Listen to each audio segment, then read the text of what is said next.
Good morning student. तो जैसे कि हमारी यूनिट 3 चली हुई है जिसका नेम है determination of income and employment, और इस यूनिट का जो सबसे लास्ट चैप्टर है वो है problem of deficient demand and excess demand. और इस चैप्टर में हम क्या स्टडी करने वाले हैं, इसमें हम स्टडी करने वाले हैं कि what is the problem of deficient demand and what is the problem of excess demand and how to what are the measures or how can we correct this deficient demand or excess demand situation। तो यहां ये जो हमारी problem है, problem of deficient demand and excess demand, कि before discussing about this problems we must know about some basic concept related to this chapter, and these basic points are: first is full employment equilibrium, second is under employment equilibrium, third voluntary and involuntary unemployment, and last is full employment and natural unemployment। तो one by one हम इनके बारे में study करेंगे। अब इनके बारे में स्टडी करने से पहले हमें पता है कि इक्विलिब्रियम की सिचुएशन हमारी कब आती है कि when aggregate demand is equal to aggregate supply. और अगर हम अनदर अप्रोच की बात करें तो हमने स्टडी किया था कि when saving is equal to investment. ये जो सेविंग और इन्वेस्टमेंट है, ये एग्रीगेट डिमांड या एग्रीगेट सप्लाई है, ये क्या है? Plan aggregate demand, plan aggregate supply, plan saving और प्लान इन्वेस्टमेंट है, ये एक्चुअल नहीं है। तो when this plan aggregate demand और एग्रीगेट सप्लाई आर इक्वल, और व्हेन प्लान सेविंग और plan investment are equal, in that case we say equilibrium is in economy. और हमें ये भी पता है कि ये जब इक्वल हो, कि जरूरी नहीं है उस केस में हमारे सभी रिसोर्सेज यूज हो रहे हों। तो जैसे कि हमारी इकोनॉमी में फॉर एग्जांपल हम ये मानकर चलते हैं कि full utilisation of resources leads when we produced goods of ₹20 billion, कि फुल यूटिलाइजेशन, या ये कहिए कि हमारे पास जो रिसोर्सेज हैं वो इतने हैं कि we can produce the goods of ₹20 billion. और ये हमारे रिसोर्सेज हैं, लेकिन हो सकता है कि जो प्लान एक्सपेंडिचर हैं, plan expenditure by the people in economy, it may be equal or it may be less than this resources, कि जितना हम प्रोड्यूस कर सकते थे it may be equal to planned expenditure or it may be greater than planned expenditure. तो देखिए, अगर हमारे प्लान एक्सपेंडिचर इसके इक्वल होते हैं तब भी हमारी सिचुएशन क्या है? Aggregate demand is equal to aggregate supply. ये सप्लाई की फॉर्म में और ये एग्रीगेट डिमांड की फॉर्म में, क्योंकि यहाँ अगर ये $20 बिलियन की एक्सपेंडिचर प्लान किए जाते हैं यहाँ, तो $20 बिलियन ही हमारे सोर्सेज हैं जो इतने रुपए की गुड्स जो है प्रोड्यूस कर सकते हैं। तो मीन्स ये जो है इक्वल रहेंगे, तब भी हम कहेंगे कि इक्विलिब्रियम की सिचुएशन है। और अगर हम दूसरी बात करें यहां पर, कि दूसरी सिचुएशन हमारे पास क्या है, कि अगर प्लान्ड एक्सपेंडिचर हमारे कैपेसिटी से कम है तब भी हम इस जो हमारी डिमांड है इसको मीट आउट कर सकते हैं, क्योंकि अगर यहां पर प्लान्ड एक्सपेंडिचर $16 बिलियन के हैं तो हम उतना ही यहां पर प्रोड्यूस कर पाएंगे, उतना हम प्रोड्यूस कर पाएंगे। लेकिन यहां इस सिचुएशन क्या रहेगी कि यहां पर कुछ रिसोर्सेज हमारे अनयूटिलाइज्ड रह जाएंगे, क्योंकि हमारी जो कैपेसिटी है वो $20 बिलियन गुड्स प्रोड्यूस करने की है। लेकिन जो इस केस में अगर यहां पर प्लान्ड एक्सपेंडिचर $16 बिलियन के हैं तो हमारे पास यहाँ $4 बिलियन की जो रिसोर्सेज हैं वो अनयूटिलाइज्ड रह जाएंगे। लेकिन इक्विलिब्रियम तब भी होगा कि इस सिचुएशन में भी इक्विलिब्रियम है, और इक्विलिब्रियम हमारा तब भी होता जब $20 बिलियन के ही प्लान्ड एक्सपेंडिचर होते, तब भी वो इक्वल होते। तो जो हमारा ये पॉइंट है नेक्स्ट, जो कि फुल यूटिलाइजेशन या फुल एम्प्लॉयमेंट इक्विलिब्रियम या अंडर एम्प्लॉयमेंट इक्विलिब्रियम, ये है क्या? ये इसी पॉइंट से ही रिलेटेड है। जब हमारा इक्विलिब्रियम हो कि एग्रीगेट डिमांड और aggregate supply both are equal, but the situation of unutilized resources, कि अनयूटिलाइज्ड रिसोर्सेज रह जाते हैं, तो इस सिचुएशन को हम कहते हैं अंडर एम्प्लॉयमेंट इक्विलिब्रियम। इस सिचुएशन को हम कहते हैं अंडर एम्प्लॉयमेंट इक्विलिब्रियम। लेकिन जब हमारे जितने रिसोर्सेज हैं उतने ही प्लान्ड एक्सपेंडिचर हों तो इस केस में क्या होता है कि there is no excess capacity, तो इस सिचुएशन को हम कहते हैं फुल एम्प्लॉयमेंट इक्विलिब्रियम। तो एक तरह से फुल एम्प्लॉयमेंट इक्विलिब्रियम हमारा किस सिचुएशन में होगा कि when planned aggregate demand is equal to aggregate supply, और लेकिन इक्वल तो होंगे लेकिन along with the situation of full utilisation of resources. Full utilisation of resources means कि there is no excess capacity, जितनी हमारी कैपेसिटी थी, जितने हमारे पास रिसोर्सेज थे उतने ही प्लान्ड एक्सपेंडिचर थे, यानी कि कोई भी हमारे पास रिसोर्सेज अनयूटिलाइज्ड नहीं रहे, उसको कहते हैं हम फुल एम्प्लॉयमेंट इक्विलिब्रियम। और इससे जो नेक्स्ट हमारी जो सिचुएशन है वो क्या है, वो under employment equilibrium. Under employment equilibrium क्या होता है? अंडर एम्प्लॉयमेंट इक्विलिब्रियम वो सिचुएशन है कि जब हमारे पास कुछ रिसोर्सेज अनयूटिलाइज्ड रह जाएं, कि जैसे कि मैंने एग्जांपल बताया था कि हमारी जो कैपेसिटी है वो 20 बिलियन US$ गुड्स प्रोड्यूस करने की है, लेकिन अगर plan expenditure are less than these resources और capacity, that situation is called aggregate demand is equal to aggregate supply but without full utilisation of resources. इसको हम कहते हैं, इस केस में क्या रहता है, अनयूटिलाइज्ड कैपेसिटी हमारी रहती है। इसको हम कहते हैं अंडर एम्प्लॉयमेंट इक्विलिब्रियम। उसके बाद जो हमारा नेक्स्ट पॉइंट है वो है वॉलंटरी और इनवॉलंटरी अनएम्प्लॉयमेंट। वॉलंटरी अनएम्प्लॉयमेंट के लिए देखिए कि मानकर चलते हैं कि people are able to work, कि लोगों को नॉलेज भी है, एजुकेटेड भी है, एक्सपीरियंस भी, हम कह सकते हैं कि they are able to work and job are also available, कि काम भी अवेलेबल है, लेकिन वो अपनी मर्जी से काम नहीं करते। अपनी मर्जी से काम नहीं करते क्योंकि यहां पर देखिए नेम भी यही है कि वॉलंटरी मीन्स अपनी इच्छा से। वॉलंटरी अनएम्प्लॉयमेंट की सिचुएशन कब होती है कि when people are able to work but they are not willing to work at the existing rate, और या तो वो काम करना ही नहीं चाहते, कि वर्क अवेलेबल है, उनके पास क्वालिफिकेशन भी है, वो वर्क करना ही नहीं चाहते, उस सिचुएशन को भी हम वॉलंटरी अनएम्प्लॉयमेंट कहते हैं।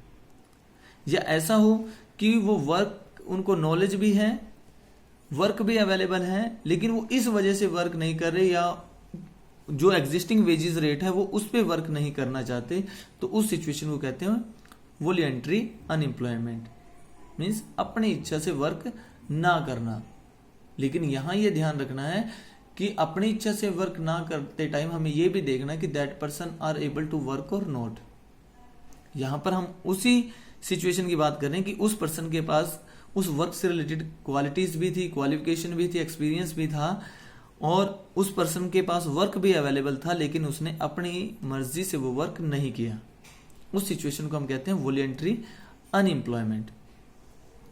उसके बाद जो हमारा नेक्स्ट पॉइंट है वो है इनवॉलंटरी अनएम्प्लॉयमेंट। इनवॉलंटरी अनएम्प्लॉयमेंट क्या होता है कि जब हम अपनी मर्जी से अनएम्प्लॉयड नहीं रहते, यानी कि हमारी मर्जी नहीं थी कि हम काम ना करें, तो ये वो सिचुएशन है कि when people are able to work, when लोगों के पास नॉलेज भी थी, एजुकेटेड भी थे, एक्सपीरियंस भी था, वो वर्क भी करना चाहते थे लेकिन उनको वर्क नहीं मिला।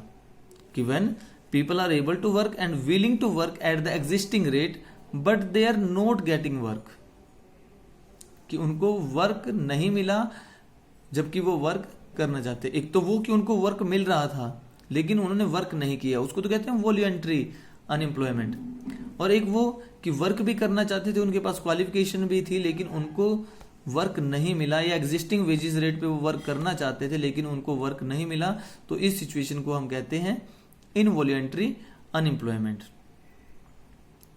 तो यहां पर ये वो सिचुएशन है कि यहां पर कुछ रिसोर्सेज, क्योंकि ह्यूमन जो एम्प्लॉयज जो हैं वो भी हमारे रिसोर्सेज हैं, तो यहां क्या रहा कि वो वर्क करना चाहते थे लेकिन यहां पर सिचुएशन क्या रही कि कुछ रिसोर्सेज हमारे अनयूटिलाइज्ड रह गए। तो aggregate demand is not enough to induce full utilisation of the existing resources. इस केस में क्या होता है, जो एग्रीगेट डिमांड है that is not enough to utilise the resources, यानी फुल यूटिलाइजेशन इस केस में नहीं हो रहा होता। अब एक चीज देखिए, इनके पास तो वर्क था लेकिन ये अपनी मर्जी से अनएम्प्लॉयड रहे, और यहां पर ये वर्क करना चाहते थे लेकिन इनके पास वर्क नहीं था। तो जब भी हम बात करते हैं प्रॉब्लम ऑफ अनएम्प्लॉयमेंट की, तब हम सिर्फ इस इनवॉलंटरी अनएम्प्लॉयमेंट की ही बात करते हैं। जब भी हम क्या पॉइंट रहेगा यहां पर कि जब भी हम स्टडी करेंगे प्रॉब्लम ऑफ अनएम्प्लॉयमेंट, तो हम किसकी बात कर रहे होंगे?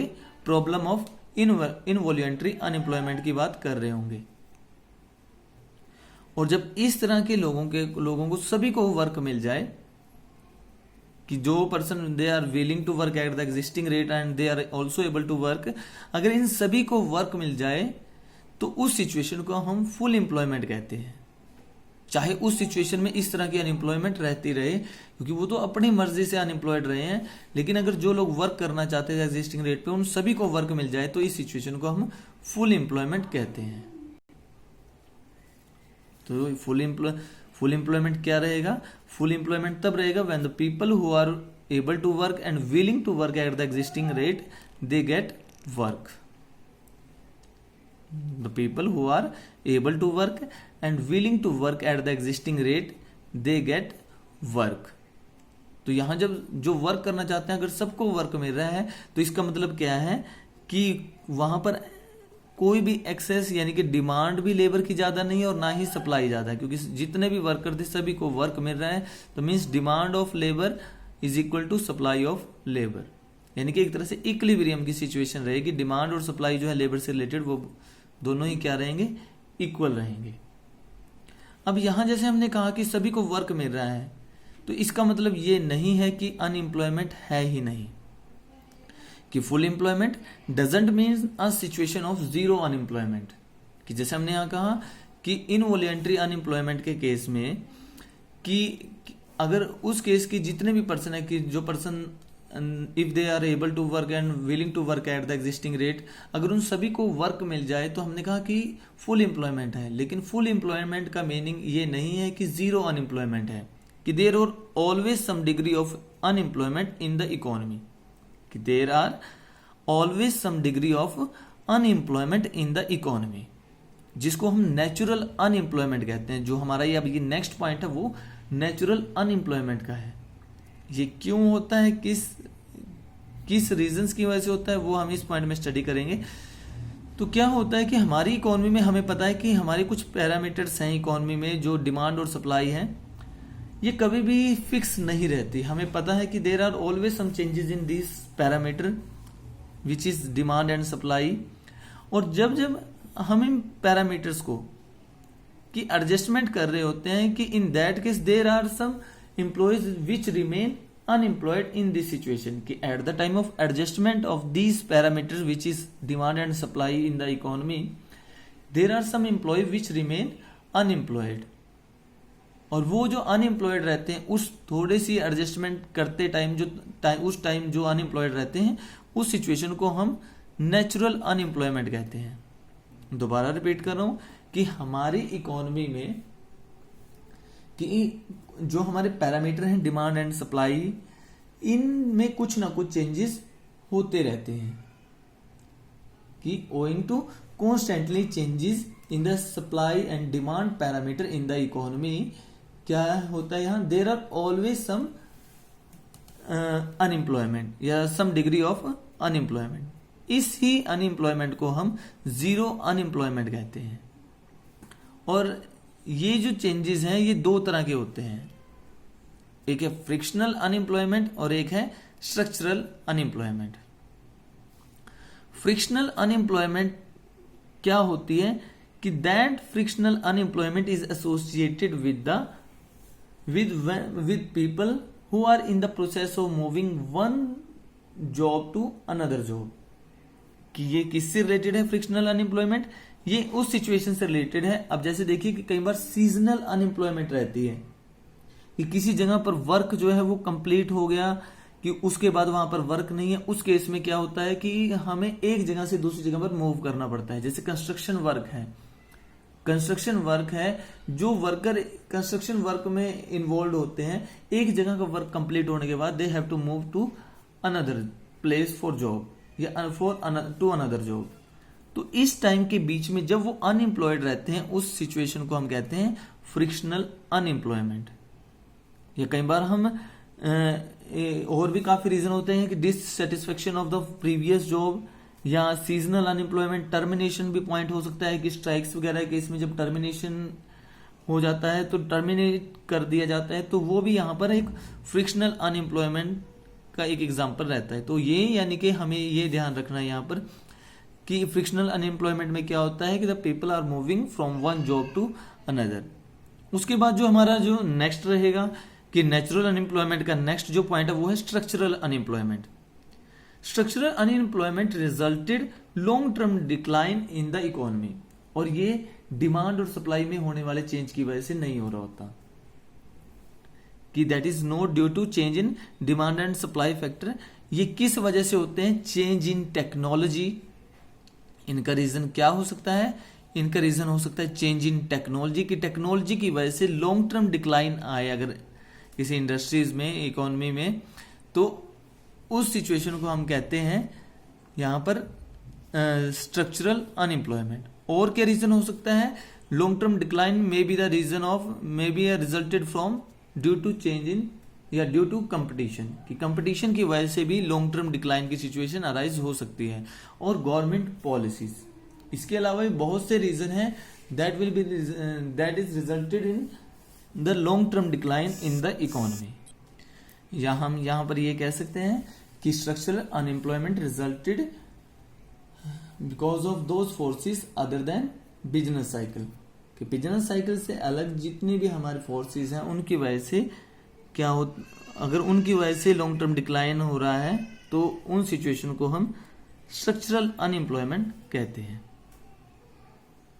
तो ये हमारे कुछ बेसिक पॉइंट थे कि सबसे पहले हमने स्टडी किया कि इक्विलिब्रियम भी है, लेकिन फुल एम्प्लॉयमेंट इक्विलिब्रियम कब है और अंडर एम्प्लॉयमेंट इक्विलिब्रियम कब है, कि जब वहां एक पॉइंट था रिसोर्सेज से related, when resources are fully utilised तब हम कहते हैं फुल एम्प्लॉयमेंट इक्विलिब्रियम। और अगर जो हमारे रिसोर्सेज है वो अनयूटिलाइज्ड रह जाते हैं इक्विलिब्रियम होते हुए भी, उसको हम कहते हैं अंडर एम्प्लॉयमेंट इक्विलिब्रियम। उसके बाद है वॉलंटरी और इनवॉलंटरी अनएम्प्लॉयमेंट। वॉलंटरी वो होती है जब अपनी मर्जी से हम we are able to work and we have the job are also available but we are not willing to work at the existing wages rate. और दूसरी थी इनवॉलंटरी। इनवॉलंटरी में ये था कि the people are able to work and the willing to work at the existing wages rate but they are not getting work.